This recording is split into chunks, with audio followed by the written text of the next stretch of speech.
नमस्कार दोस्तों, स्वागत है आपका आज की नई कहानी में। स्कूल की छुट्टी हुए 1 घंटा बीत चुका था, लेकिन रमेश की बेटी अभी तक घर नहीं पहुंची थी। रमेश पागलों की तरह बेटी को ढूंढ रहा था। लोग तरह-तरह की बातें कर रहे थे। कुछ लोग हमदर्दी दिखा रहे थे, कुछ लोग शक जता रहे थे कि शायद लड़की खुद ही किसी के साथ चली गई हो। रमेश ने स्कूल का ताला खुलवाया। पूरे स्कूल की तलाशी ली गई। जब लाइब्रेरी का नजारा देखा तो रमेश की चीख निकल गई।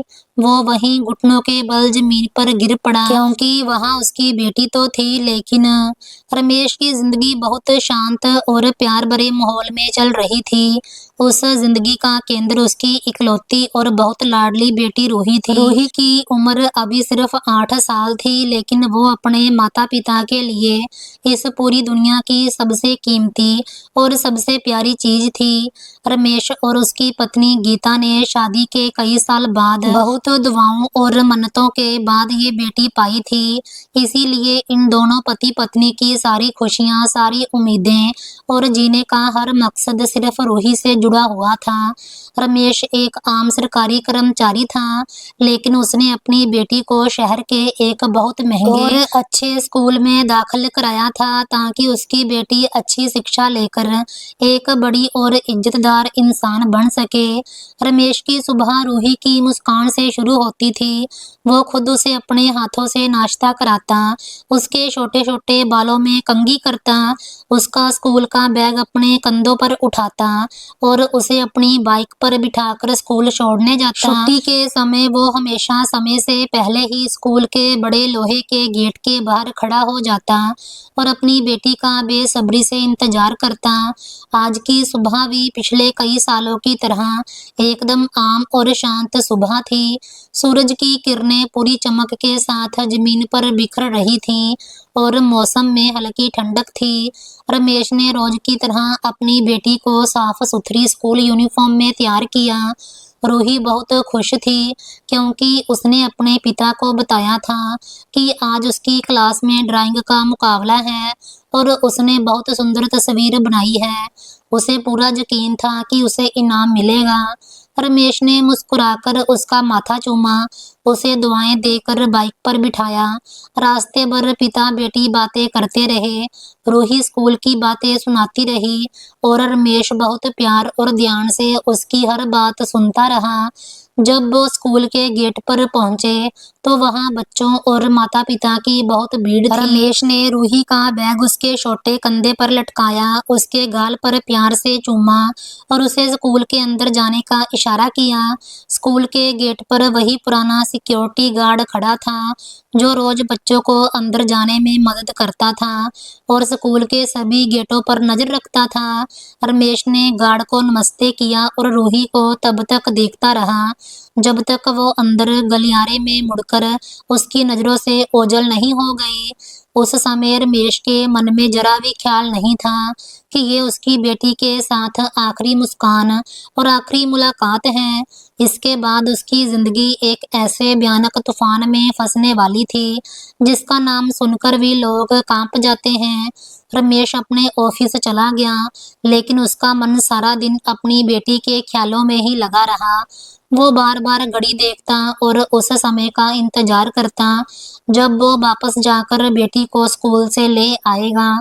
दिन बहुत तेजी से बीता और आखिर में दोपहर के 1 बज गए, जो स्कूल की छुट्टी का समय था। रमेश ने अपना काम खत्म किया और हमेशा से कुछ जल्दी ही स्कूल के बाहर आकर खड़ा हो गया।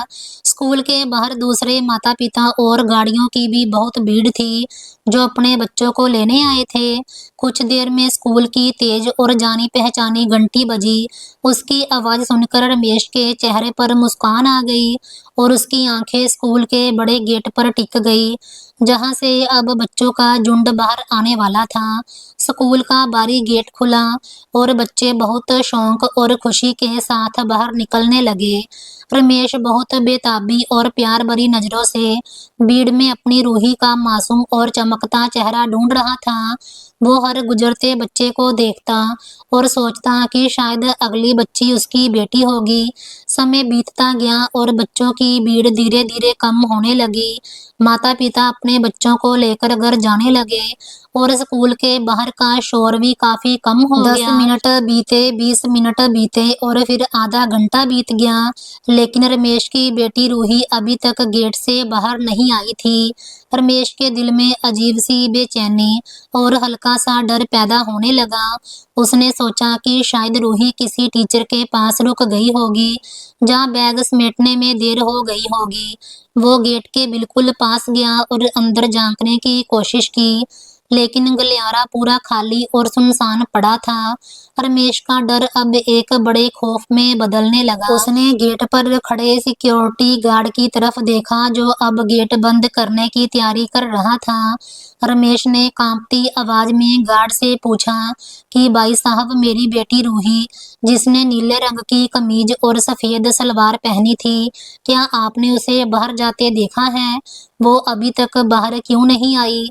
सिक्योरिटी गार्ड ने एक पल रमेश की तरफ देखा और बहुत लापरवाही से जवाब दिया कि साहब, सैकड़ों बच्चे बाहर निकले हैं, मैं किस किस को याद रखूं? मुझे नहीं पता आपकी बेटी कहाँ है।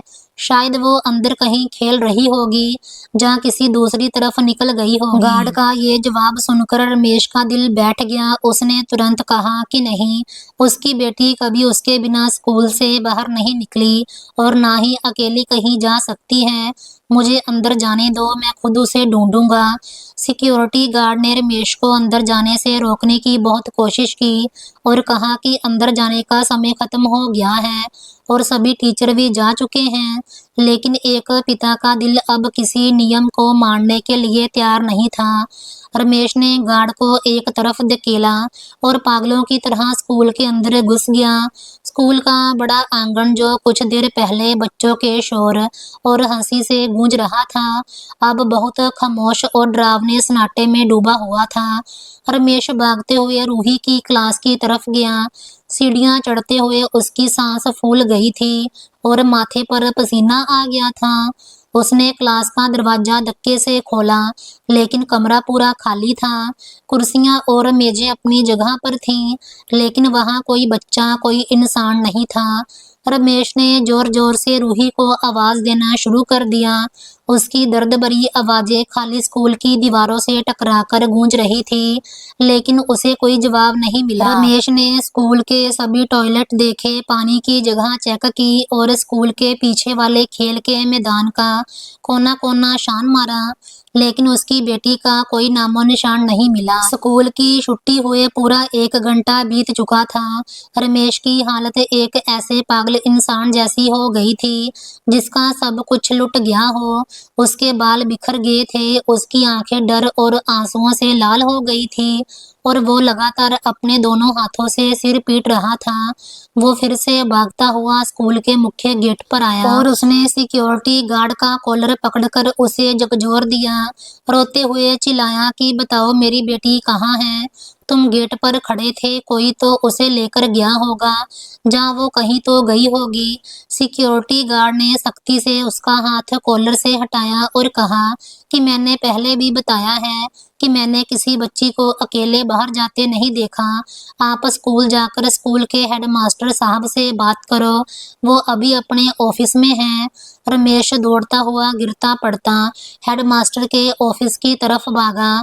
उसने बिना इजाजत ऑफिस का दरवाजा खोल दिया।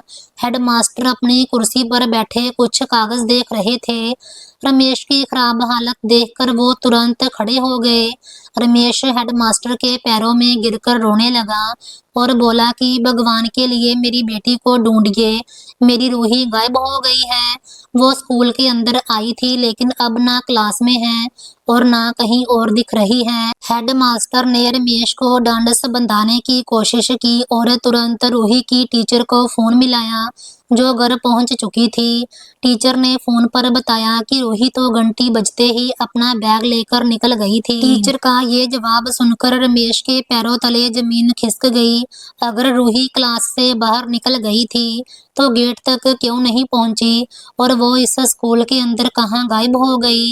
ये एक ऐसा भयानक और दिल दहला देने वाला सवाल था जिसने रमेश के दिमाग की हर नस सुन कर दी। हेडमास्टर साहब ने तुरंत पुलिस को फोन किया और उन्हें पूरी घटना की जानकारी दी। रमेश ने कांपते हाथों से अपनी पत्नी गीता को फोन किया। जब उसने रोते हुए गीता को बताया कि रूही गायब हो गई है तो दूसरी तरफ से गीता की एक ऐसी दिल तोड़ देने वाली चीख आई जिसने रमेश का दिल चीर कर रख दिया। कुछ ही देर में गीता अपने मोहल्ले से कुछ लोगों और रिश्तेदारों के साथ रोती पीटती और दहाड़े मारती हुई स्कूल पहुंच गई। स्कूल के बाहर लोगों की बहुत बड़ी भीड़ जमा हो गई। हर तरफ अजीब सी अफरा दफरी और डर का माहौल था। लोग तरह तरह की बातें कर रहे थे और उनकी वो जहरीली और बेबुनियाद बातें रमेश के जख्मों पर नमक छिड़क रही थी। कुछ लोग हमदर्दी दिखाते हुए कह रहे थे कि शायद किसी दुश्मन ने उसे अगवा कर लिया होगा ताकि रमेश से बदला ले सके। कुछ लोग कह रहे थे कि आजकल बच्चों को उठाने वाले गिरोह बहुत सक्रिय हैं और यकीनन किसी ने बच्ची को लालच देकर स्कूल के पिछले गेट से निकाल लिया होगा। लेकिन इन सब के बीच कुछ ऐसे बेदर्द लोग भी थे जो अपनी गंदी सोच दिखाते हुए बहुत शर्मनाक बातें कर रहे थे। वो कह रहे थे कि शायद लड़की खुद ही किसी के साथ भाग गई है। ये बातें रमेश और गीता के दिलों पर खंजर की तरह लग रही थी। जबकि रूही अभी सिर्फ 8 साल की मासूम बच्ची थी। गीता सदमे और रोने की वजह से कई बार बेहोश हो चुकी थी। औरतें उसके चेहरे पर पानी छिड़क कर उसे होश में ला रही थीं। रमेश पागलों की तरह भीड़ में इधर उधर भाग रहा था। वो हर इंसान के आगे हाथ जोड़कर विनती कर रहा था कि कोई उसकी बेटी को ढूंढ दे। कुछ देर में पुलिस की कई गाड़ियां तेज सायरन बजाती हुई स्कूल के बाहर पहुंच गई। पुलिस वालों ने तुरंत पूरे स्कूल को घेर लिया। पुलिस अफसर ने रमेश से पूरी जानकारी ली और जांच शुरू कर दी। अफसर ने हेडमास्टर को आदेश दिया कि स्कूल का एक एक कमरा, एक एक टॉयलेट, हर वो जगह जहां ताला लगा है सब खोला जाएगा और चेक किया जाएगा। रमेश का दिल बहुत तेज और डर से धड़क रहा था। उसे लग रहा था उसकी सांस रुक जाएगी। स्कूल के सभी टीचरों और स्टाफ को वापस बुला लिया गया। पुलिस की बड़ी टीम ने स्कूल के कोने कोने की तलाशी लेनी शुरू कर दी। जिन कमरों में ताले लगे थे उन्हें तोड़ा जा रहा था। हर अलमारी, हर स्टोर रूम और स्कूल की छत तक की बारीकी से जांच हो रही थी। रमेश भी पुलिस वालों के साथ पागलों की तरह दौड़ रहा था। हर खुलने वाले दरवाजे के पीछे वो अपनी बेटी को जिंदा और सही सलामत देखने की उम्मीद कर रहा था। लेकिन जैसे जैसे समय बीतता गया और स्कूल के सभी कमरे खाली निकलते गए, रमेश की उम्मीदें टूटती गई और उसकी जगह गहरी मायूसी लेती गई। सूरज डूब चुका था और स्कूल के बड़े आंगन में अंधेरा छाने लगा। पुलिस की बड़ी बड़ी लाइटों ने पूरे स्कूल को रोशन कर दिया। पूरे स्कूल की तलाशी हो चुकी थी। अब सिर्फ स्कूल का पिछला हिस्सा बाकी था जहां एक बहुत पुरानी और कम इस्तेमाल होने वाली लाइब्रेरी थी। ये लाइब्रेरी स्कूल के बीच वाले हिस्से से दूर एक अलग इमारत में थी। बच्चे वहां बहुत कम जाते थे और उसका दरवाजा ज्यादातर बंद ही रहता था। पुलिस अफसर ने हेडमास्टर से पूछा कि क्या इस लाइब्रेरी की तलाशी ली गई है। हेडमास्टर ने मना करते हुए कहा कि ये लाइब्रेरी तो पिछले कई दिनों से बंद पड़ी है। इसकी चाबी सिक्योरिटी गार्ड के पास होती है क्योंकि वो इस इमारत की सफाई भी करता है। अफसर ने तुरंत सिक्योरिटी गार्ड को बुलाया और आदेश दिया कि वो लाइब्रेरी का दरवाजा खोले। सिक्योरिटी गार्ड के चेहरे पर एक पल के लिए अजीब सी घबराहट और पसीना आ गया। उसने कांपते हाथों से चाबियों का एक बड़ा गुच्छा निकाला और लाइब्रेरी के बाहरी लकड़ी के दरवाजे की तरफ बढ़ा। रमेश का दिल इतनी तेज धड़क रहा था कि उसे लगा कि उसकी पसलियां टूट जाएंगी। उसकी आंखें उस बंद दरवाजे पर टिकी थी और उसके होंठ लगातार भगवान से प्रार्थना कर रहे थे। सिक्योरिटी गार्ड ने चाबी जंग लगे ताले में डाली और घुमाई। ताला खुलने की कर्कश आवाज इस खामोश रात में बहुत डरावनी लग रही थी। पुलिस अफसर ने आगे बढ़कर ताला निकाला और लाइब्रेरी के बड़े पुराने दरवाजे को दोनों हाथों से धक्का देकर खोला। दरवाजा एक लंबी और डरावनी चरमाहट के साथ खुला। लाइब्रेरी के अंदर का बहुत अंधेरा, घुटन भरा और रहस्यमय नजारा सबके सामने आया, जहां एक ऐसा भयानक सच छिपा था जो रमेश की पूरी दुनिया को हमेशा के लिए अंधेरे में धकेलने वाला था। लाइब्रेरी के अंदर पुरानी किताबों की अजीब सी बदबू थी, जो सालों से बंद कमरों में होती है। पुलिस वालों ने हाथों से पकड़ी बड़ी लाइटों की रोशनी लाइब्रेरी के अंदर डाली। रोशनी की तेज किरणें अंधेरे को चीरती हुई लकड़ी की बड़ी बड़ी पुरानी अलमारियों पर पड़ी, जिनमें हजारों किताबें करीने से रखी थी। रमेश का दिल इतनी तेज धड़क रहा था कि उसे अपने कानों में सनसनाहट सुनाई दे रही थी। उसकी टांगें उसका वजन उठाने से इनकार कर रही थी, लेकिन एक पिता का दर्द और बेटी को ढूंढने का जुनून उसे जबरदस्ती अंदर धकेल रहा था। रमेश पुलिस वालों के साथ कांपते और धीरे धीरे कदमों से लाइब्रेरी के अंदर गया। हर कदम पर उसकी सांस फूल रही थी। उसकी आंखें रोशनी के साथ मिलकर कमरे के हर कोने, हर अलमारी, हर कुर्सी को पागलों की तरह ढूंढ रही थी। लाइब्रेरी के आगे का हिस्सा पूरा खाली था। कुर्सियां और मेजें अपनी जगह पर थी। वहां कोई अजीब चीज नहीं दिख रही थी। पुलिस अफसर ने लाइट का रुख लाइब्रेरी के पीछे वाले बहुत अंधेरे कोने की तरफ किया। वहां पुरानी और टूटी फूटी किताबों का बहुत बड़ा ढेर लगा था और लकड़ी की एक बहुत पुरानी अलमारी दीवार से लगी हुई थी।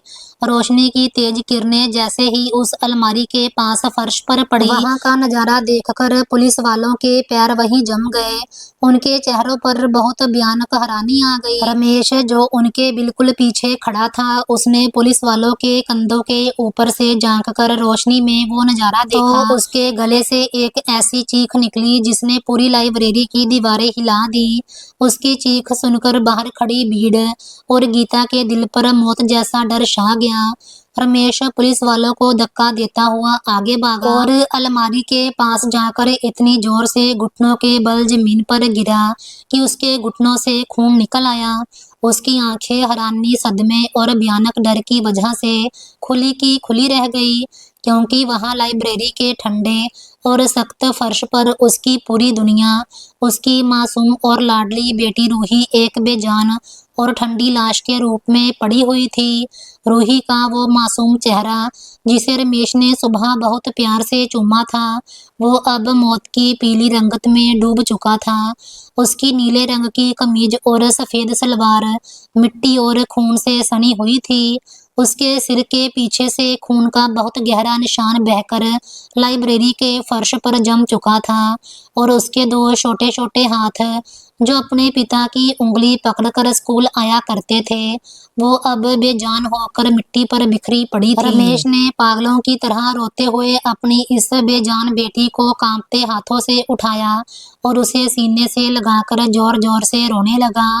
रूही के खून से सने चेहरे को चूमते हुए वो उसे पुकार रहा था। वो कह रहा था, मेरी बेटी, आंखें खोलो, देखो तुम्हारे पापा तुम्हें लेने आ गए हैं। तुम इस अंधेरे में क्यों लेटी हो? चलो घर चलते हैं, तुम्हारी मम्मी तुम्हारा इंतजार कर रही है। लेकिन रूही की वो बंद आंखें और उसका ठंडा शरीर अब कभी अपने पिता की मिन्नतों का जवाब नहीं दे सकता था। वो इस जालिम दुनिया की सभी तकलीफों और सभी सपनों से हमेशा के लिए आजाद होकर एक शांत और हमेशा की नींद सो चुकी थी। रमेश की दर्द भरी चीखें सुनकर पुलिस अफसर ने बहुत दुख और हमदर्दी के साथ रमेश के कंधे पर हाथ रखा और उसे पीछे हटाने की कोशिश की, लेकिन रमेश अपनी बेटी की लाश को छोड़ने के लिए तैयार नहीं था। वो एक घायल शेर की तरह दहाड़ रहा था। उसकी आंखों से आंसुओं का एक ऐसा सैलाब बह रहा था जिसने उसके कपड़े पूरी तरह भिगो दिए थे। बाहर खड़ी गीता और मोहल्ले की औरतें भी रमेश की चीखें सुनकर पागलों की तरह भागते हुए लाइब्रेरी के दरवाजे तक पहुंची। जब गीता की नजर अपनी इकलौती मासूम बेटी की खून से सनी लाश पर पड़ी, तो उसके मुंह से आवाज नहीं निकली। उसकी आंखें ऊपर चली गई और वो कटे हुए पेड़ की तरह जमीन पर बेहोश होकर गिर पड़ी। औरतों ने तुरंत गीता को संभाला और उसे होश में लाने की कोशिश की, लेकिन उसका सदमा इतना गहरा था कि वो मौत और जिंदगी के बीच झूल रही थी। पुलिस वालों ने बहुत मजबूरी से रमेश को रूही की लाश से अलग किया। पूरे इलाके को सख्त घेरे में ले लिया गया ताकि कोई भी व्यक्ति घटना वाली जगह के पास ना जा सके और जांच में कोई रुकावट ना आए। अफसर ने तुरंत फोरेंसिक टीम को बुलाया जो मौत का कारण और सबूत इकट्ठे करती है। कुछ देर में वो लोग अपने उपकरणों के साथ वहां पहुंच गए और लाइब्रेरी के उस अंधेरे कोने की बहुत बारीकी से जांच शुरू कर दी। उन्होंने रूही की लाश की तस्वीरें ली, आसपास की हर चीज को बहुत सावधानी से अपने पास रखा और फर्श पर जमे खून के नमूने लिए। रमेश को मोहल्ले के कुछ लोग पकड़कर बाहर ले आए। वहां वो जमीन पर बैठा अपने सिर पर मिट्टी डाल रहा था और आसमान की तरफ देखकर भगवान से शिकायत कर रहा था कि उसने उसकी मासूम दुनिया को इतनी बेरहमी से क्यों उजाड़ दिया। उसका सारा घमंड, सारी खुशियां और वो सभी सपने जो उसने रूही के साथ देखे थे, वो एक ही पल में लाइब्रेरी के अंधेरे और खून से सने फर्श पर जलकर राख हो गए थे। हेडमास्टर और स्कूल का पूरा स्टाफ डर और घबराहट से कांप रहा था क्योंकि उनके स्कूल में एक मासूम बच्ची की इतनी भयानक मौत होना उनकी लापरवाही का सबसे बड़ा और शर्मनाक सबूत था। फोरेंसिक टीम ने काम पूरा करने के बाद रूही की बेजान लाश को सफेद चादर में लपेटा और उसे एम्बुलेंस से अस्पताल भेज दिया ताकि मौत की सही और असली वजह पता की जा सके, जिसका राज अभी तक अंधेरी लाइब्रेरी की दीवारों में दफन था। अस्पताल में पोस्टमार्टम का वो बहुत तकलीफदेह काम शुरू हुआ जिसका इंतजार रमेश और उसके सभी रिश्तेदार बहुत बेचैनी से कर रहे थे। अगली सुबह जब वो पूरी रिपोर्ट पुलिस अफसर के हाथ में पहुंची तो रिपोर्ट में लिखी भयानक सच्चाई पढ़कर उस अनुभवी अफसर के रोंगटे खड़े हो गए। उसकी आंखों में बहुत गुस्सा आ गया जिसने उसके इरादों को पत्थर की तरह मजबूत कर दिया। रिपोर्ट में साफ और दो टुक शब्दों में लिखा था कि रूही की मौत नॉर्मल मौत नहीं थी और ना ही वो किसी बीमारी से मरी थी। उसकी मौत सिर के पीछे एक बहुत जोरदार और जानलेवा चोट लगने से हुई थी जो किसी भारी और सख्त चीज से टकराने से लगी थी। लेकिन रिपोर्ट का सबसे ज्यादा दिल तोड़ने वाला हिस्सा ये था, इसमें लिखा था कि रूही के कपड़े कई जगह से फटे हुए थे और उसकी मासूम छोटी बाजुओं पर किसी बड़े और हैवान जैसे इंसान के हाथों के बहुत सख्त पकड़ के नीले निशान थे। ये निशान इस बात की चीख चीख कर गवाही दे रहा है कि इस बच्ची के साथ मौत से पहले बहुत गंदी और शर्मनाक हरकत करने की कोशिश की गई थी। बच्ची ने उस हैवान से अपनी जान बचाने और उसकी गंदी पकड़ से निकलने के लिए बहुत जोर लगाया था। उसी दौरान उसका संतुलन बिगड़ा और वो फर्श पर गिर पड़ी जिससे उसका सिर लाइब्रेरी के बहुत सख्त फर्श से टकराया और दिमाग की नसें फटने से उसकी मौत हो गई। ये रिपोर्ट रमेश की सभी उम्मीदों और बाकी जिंदगी के लिए मौत का फरमान थी जिसने उसकी रूह तक को जख्मी कर दिया। जब रमेश को इस रिपोर्ट और अपनी बेटी के साथ हुई इस हैवानियत के बारे में पता चला तो उसका सारा सब्र और सारा रोना एक खतरनाक पागलपन और खूनी गुस्से में बदल गया जिसे रोकना किसी के बस में नहीं था। वो पागलों की तरह स्कूल की तरफ भागा और चीख चीख कर कहने लगा कि वो उस हैवान को अपने हाथों से मारकर कुत्तों को खिला देगा जिसने उसकी मासूम बेटी के साथ ये जुल्म किया है। पुलिस ने मुश्किल से रमेश को रोका और उसे यकीन दिलाया कि वो उस दरिंदे और हत्यारे को बहुत जल्दी ढूंढकर कानून के सामने खड़ा करेंगे। पुलिस अफसर ने जांच का दायरा बहुत बड़ा और सख्त कर दिया। उसने स्कूल के सभी टीचरों, सभी स्टाफ और यहाँ तक कि उन बच्चों से भी पूछताछ की जो छुट्टी के समय रूही के आसपास थे। लेकिन जांच के दौरान पुलिस अफसर की नजर बार बार एक ही इंसान पर जा रही थी और वो कोई और नहीं, स्कूल का सिक्योरिटी गार्ड था जो छुट्टी के समय गेट पर खड़ा था और जिसके पास इस लाइब्रेरी की चाबी थी जहां रूही की लाश मिली थी। अफसर ने सिक्योरिटी गार्ड का पुराना रिकॉर्ड और उसकी रोज की हरकतें बहुत बारीकी से देखी तो पता चला कि बाहर से तो ये शरीफ और सीधा इंसान लगता था, लेकिन उसकी नजरें और इसका व्यवहार स्कूल की छोटी बच्चियों के साथ हमेशा शक के घेरे में रहता था। वो अक्सर छोटी बच्चियों को टॉफी देता था, उन्हें बिना वजह छूने की कोशिश करता था और उन्हें अपने पास खड़ा करके बात करने का बहाना ढूंढता रहता था। ये सभी बातें और चाबियों का गुच्छा इस सिक्योरिटी गार्ड को इस पूरे खूनी खेल का सबसे बड़ा आरोपी साबित कर रहे थे। पुलिस ने बिना समय गवाए सिक्योरिटी गार्ड को गिरफ्तार कर लिया और उसे थाने के बहुत गुप्त जांच वाले कमरे में ले गई, जहां बड़े-बड़े मुजरिमों की जुबान खुल जाती है। शुरुआत में सिक्योरिटी गार्ड ने बहुत अकड़ और चालाकी दिखाई। उसने खुद को पूरी तरह बेगुनाह साबित करने की कोशिश की और लगातार झूठ बोलता रहा कि वो छुट्टी के समय मेन गेट पर ड्यूटी दे रहा था और उसे बिल्कुल नहीं पता कि रूही लाइब्रेरी के अंदर कैसे पहुंची और उसके साथ क्या हुआ। लेकिन पुलिस अफसर उसके झूठ और उसके मक्कार चेहरे को अच्छी तरह पहचानता था। अफसर ने उस पर जांच के वो सभी सख्त तरीके इस्तेमाल किए जो उसके झूठ का नकाब उतारने के लिए जरूरी थे। कई घंटों की लगातार और कड़ी पूछताछ के बाद जब सिक्योरिटी गार्ड का शरीर और दिमाग पूरी तरह टूट गया तो आखिर में उसके अंदर छिपा हुआ हैवान और हत्यारा अपनी गंदी और शर्मनाक सच्चाई उगलने पर मजबूर हो गया। सिक्योरिटी गार्ड रोते हुए और सिसकियां लेते हुए इस भयानक और दिल दहला देने वाली घटना की पूरी सच्चाई बताने लगा। उसकी बातें सुनकर वहां मौजूद सभी पुलिस वालों का खून खौलने लगा। सिक्योरिटी गार्ड ने बहुत शर्मनाक और कांपती आवाज में अपना जुर्म कबूल किया। उसने कहा कि उसे छोटी और मासूम बच्चियों को देखकर छूने की बहुत गंदी और हैवानियत वाली बीमारी थी और वो पिछले कई दिनों से रमेश की बेटी रूही पर नजर रख रहा था, क्योंकि रूही बहुत सुंदर और मासूम बच्ची थी। उसने बताया कि कल दोपहर जब स्कूल की घंटी बजी और सभी बच्चे क्लास से निकलकर गेट की तरफ भागे तो उसने देखा कि रूही अपनी क्लास से अकेली निकल रही थी और उसके आसपास कोई और बच्चा नहीं है। सिक्योरिटी गार्ड के अंदर का हैवान जाग गया। उसने इस मौके का फायदा उठाने की बहुत गंदी और चालाक योजना बनाई। वो तेजी से चलकर रूही के पास पहुंचा और बहुत हमदर्दी और प्यार का नकली मुखौटा पहनकर इस मासूम बच्ची से बोला कि बेटी, तुम्हारी ड्राइंग टीचर तुम्हें पिछली लाइब्रेरी में बुला रही है, क्योंकि उन्होंने तुम्हारी सुंदर तस्वीर पर तुम्हें बहुत बड़ा इनाम देना है। रूही, जो बहुत मासूम और सीधी बच्ची थी, इनाम की बात सुनकर खुश हो गई। उसने इस हैवान की बात पर पूरा भरोसा कर लिया और बिना कोई सवाल किए उसके साथ चल पड़ी। सिक्योरिटी गार्ड उसे बातों में लगाता रहा और स्कूल के पिछले वीरान हिस्से में ले आया जहां वो अंधेरी और बंद लाइब्रेरी थी। उसने अपनी चाबियों के गुच्छे से ताला खोला और इनाम देने के बहाने रूही को अंदर ले गया।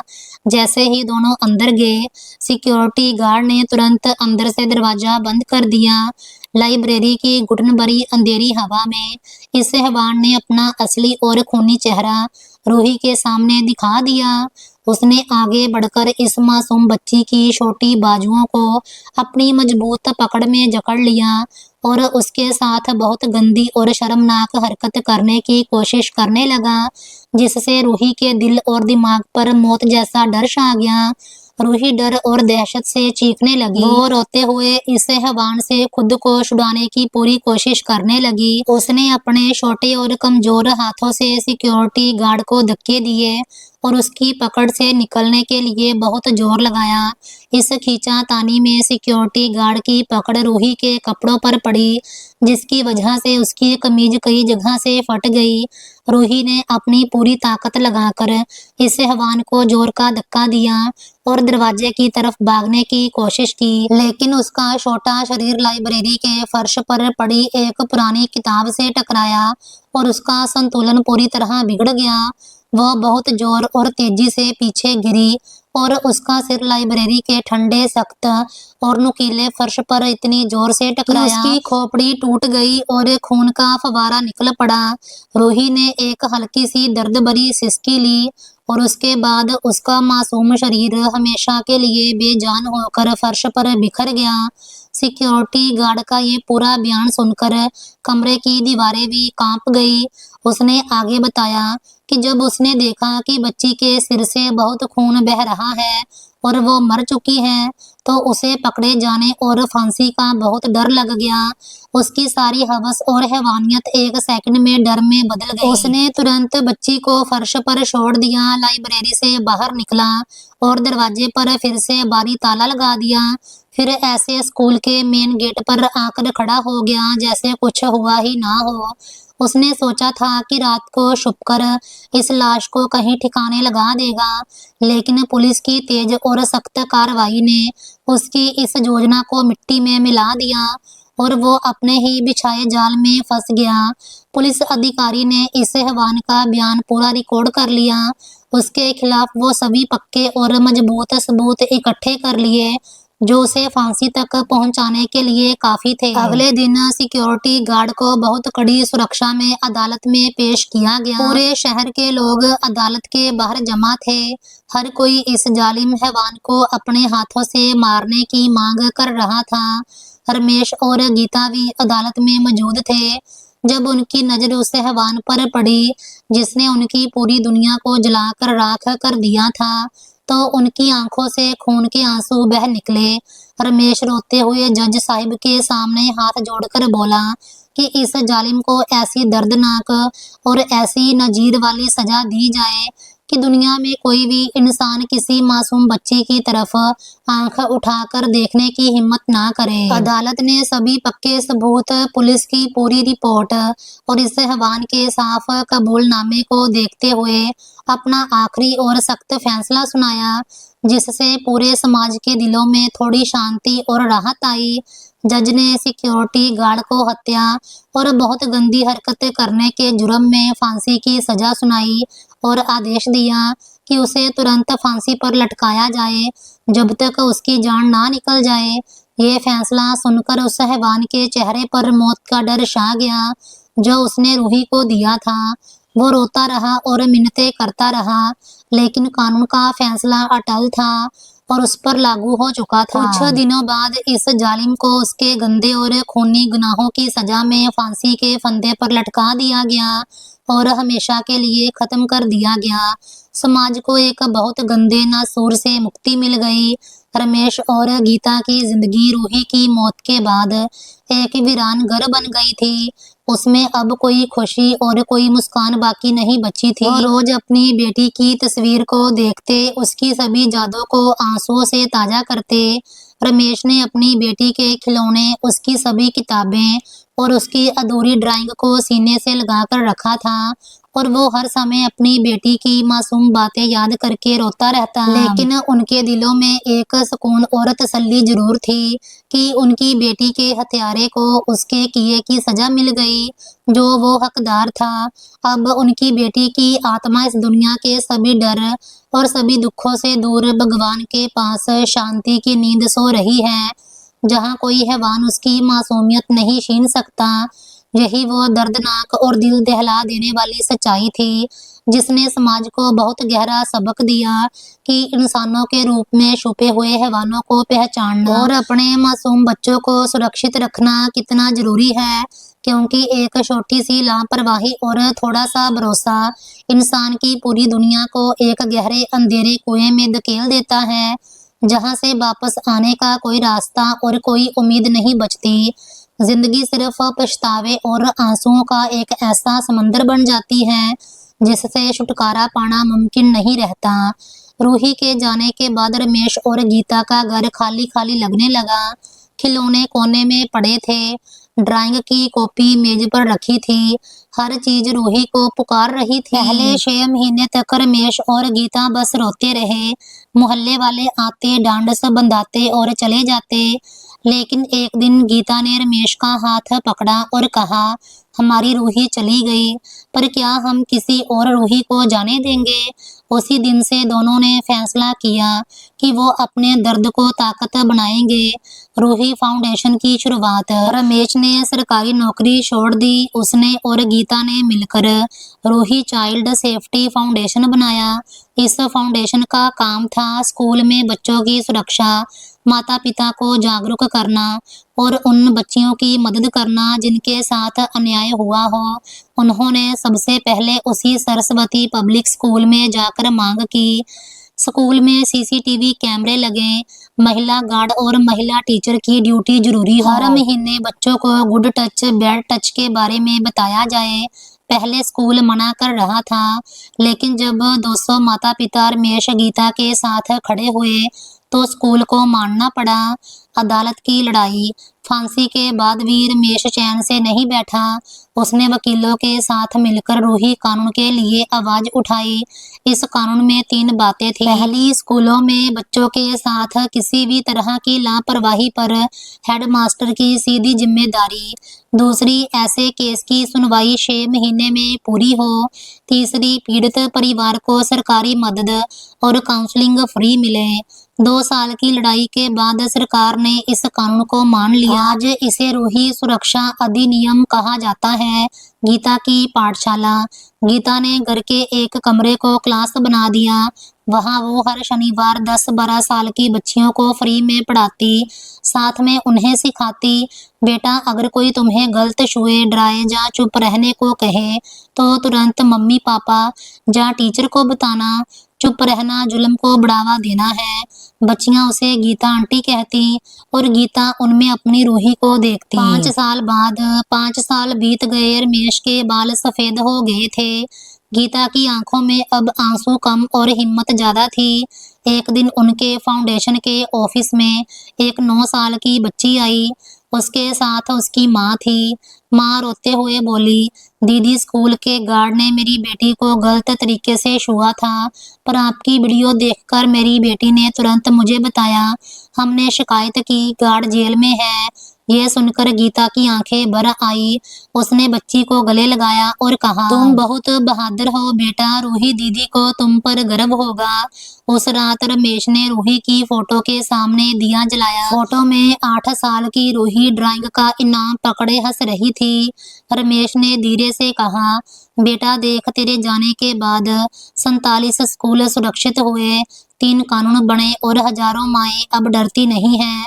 तू चली गई पर तेरी वजह से बहुत सारी बेटियां बच गई। गीता ने पति का कंधा पकड़ा। दोनों की आंखों में दर्द भी था और शांति भी। कहानी की सीख, सब्र, आवाज, इंसाफ। सिर्फ रोने से कुछ नहीं बदलता, आवाज उठाने से बदलता है।